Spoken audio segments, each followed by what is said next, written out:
পদ্মা সেতুর ব্যাপারে মনে করুন আমাকে এখানে যে পদ্মা সেতু আমাকে যে জায়গা জমি নিয়ে গেছে আমাকে সবারই অধিকাংশ লোকেই পাইছে আর কিছু লোকে পাই নাই। আর যে একটা সরকার যে একটা উদ্যোগ নিচ্ছে আল্লাহর রহমতে ইনশাল্লাহ আমাকে পদ্মা সেতু রইলে দেশটা এলাকাটা খুব গুরুত্বপূর্ণ, খুবই ভালো হবে।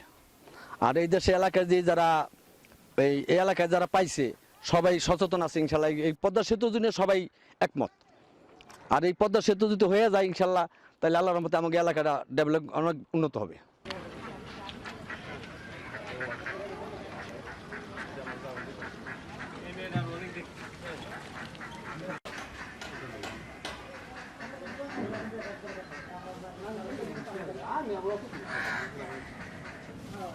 পদ্মা সেতু হওয়াতে বিক্রমপুরবাসীর যদিও ক্ষতি হয়ে থাকে, তাদের জায়গা জমিন গভর্নমেন্ট নিয়ে গেছে, তারপরে বৃহত্তম স্বার্থের জন্য আমরা জায়গা জমিন দিয়ে দিচ্ছি।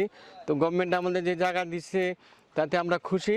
ইনশাল্লাহ যদি পদ্মা সেতু হয়ে যায়, হাসিনার জন্য আমরা দোয়া করি, হাসিনার জন্য আরও দীর্ঘজীবী হোক।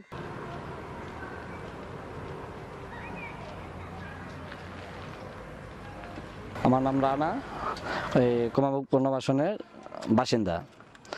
আমাদের প্রজেক্টে মেন রোডে ঢাকা মাওয়া রোডে জায়গা ছিল, এখন ওই জায়গায় আমরা 7% জায়গা ছিল, ওখান থেকে আমাদের এখানে 5% জায়গা দিচ্ছে। এবং এই প্রজেক্টটা অনেকে পায় নাই, অনেকে পাইছে। আর যাদের জায়গা আছে তারাও পাইছে, আবার যাদের জায়গা নেই তারাও পাইতেছে। কিন্তু অনেকে আছে জায়গা সম্পত্তি নেই, তাদের কেস কামাই চলতেছে কিন্তু তারা পাইতেছে না। এক হিসাবে তো তারা আগে পাওয়ার কথা, কিন্তু এখানে তারা পাই, যাদের প্রভাবশালী আছে তারা পাইতেছে, আর আমরা দের লোক অনেকে পাইতেছে না। ওই লোকগুলি সাক্ষাৎ করে নিতে হবে।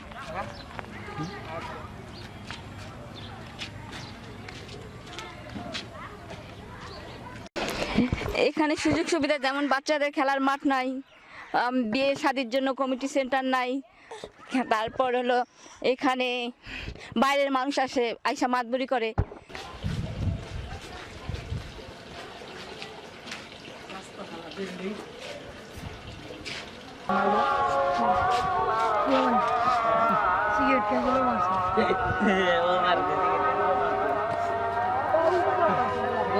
আমাদের যে আছে, আমাদের জমিন গেছে, বাড়িঘর ক্ষতি হয়েছে। হ্যাঁ, আমরা মানে এখানে আমাদের যে বাড়ি জমিন গেছে, এই জমিনেরই পক্ষে আমরা জায়গা পাই নাই, আমি পাই নাই। হ্যাঁ, অনেকে পাইছে, আমরা পাই নাই। এই আমার একটু কষ্ট আছে, কষ্টতে আছি। এই অবস্থায় আমরা অনেক অনেক মানে প্রায় 50-60 জন লোক এরকম কষ্টতে আছে আর কি।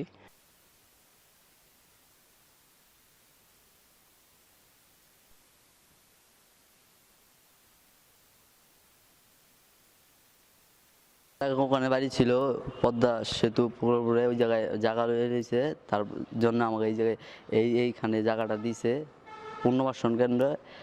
যারা ভূমিহীন তাদের জন্য দিছে 2.5%, আর যারা জায়গাওয়ালা তাদের জন্য দিছে 5%, যারা স্থানীয়।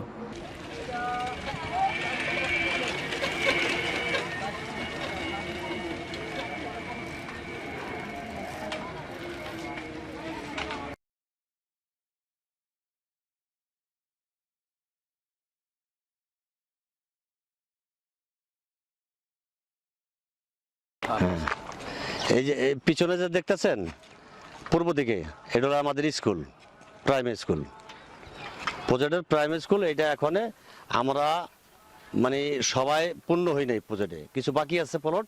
এগুলো প্লটটি পাওয়ার পরে আমাদের কমিটি হবে, কমিটি হওয়ার পরে এই এরাও যে অস্থায়ীভাবে কিছুদিন আছে এরাও চলে যাবে, যাওয়ার পরে আমরা এখানে স্কুলগুলো চালু করবো কমিটির মাধ্যমে।